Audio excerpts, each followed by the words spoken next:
Fire and Flood's weekly Facebook Live. Thanks for being back here with us. Today we're going to talk about something that's really important, and what it is why it's so important and so crucial for you to get a second opinion when you have to make a homeowner's insurance. A homeowner's insurance claim. I'm going to talk a little bit about the relationship between homeowners insurance companies, their restoration companies, their preferred vendors, and you, the homeowner, and why it's so important to wedge in a second opinion there. But before we get to that, I want to make sure that you guys know all of our social media stuff. So make sure you like our page, tell your friends to like our page, share this video, tag your friends, comment. If you have a question about anything we've said here, please put it into the comments. We'll be happy to answer them as they come up. So what we're talking about today is the relationship between you, the homeowner, the insurance company, and their vendors. So a lot of times when people have water damage or fire damage, they call us and they tell us, why do I need you? My insurance company is going to take care of everything. Last time I had this, they took care of everything. The reason you feel that way, or the reason why homeowners feel that way, is because the insurance company has set up the game. What they've done is they've built a relationship with vendors, restoration companies, remediation companies, and what they've told these vendors is, we're going to send you tons of business. Every time we get a claim, we're going to call you. So make sure you keep us happy. How do the vendors keep them happy? By giving a low estimate. So these vendors come to your house, they clean all the water out, they wash it down, or they dry it out, they make sure that your house is clean, and then they send the bill to the insurance company. And they send you an estimate. And the estimate they give you may be $7,000, $8,000, $9,000, $10,000. Then your insurance company calls you and says, hey, look, we got the estimate, it's $10,000, we're going to pay the $10,000 and you're back to normal. So you feel like, hey, they took care of me, I'm real happy. The problem is the estimate. The estimate isn't good enough because the estimate's missing all kinds of stuff.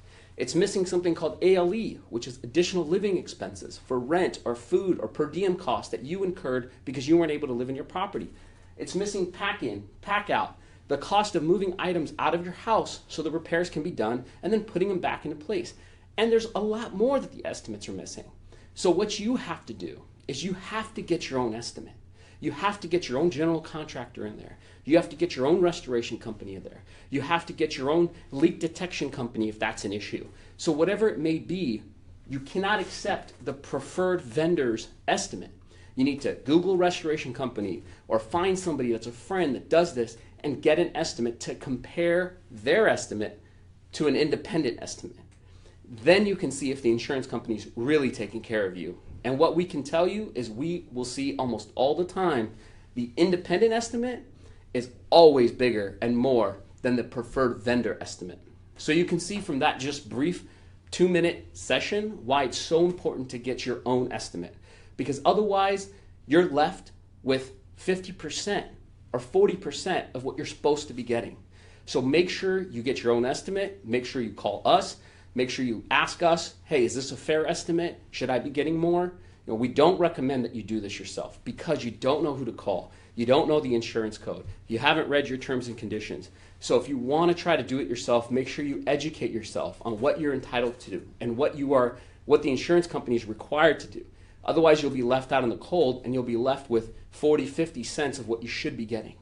All right? So that's it for today. But before I go, we're going to pick the winner, like we always do.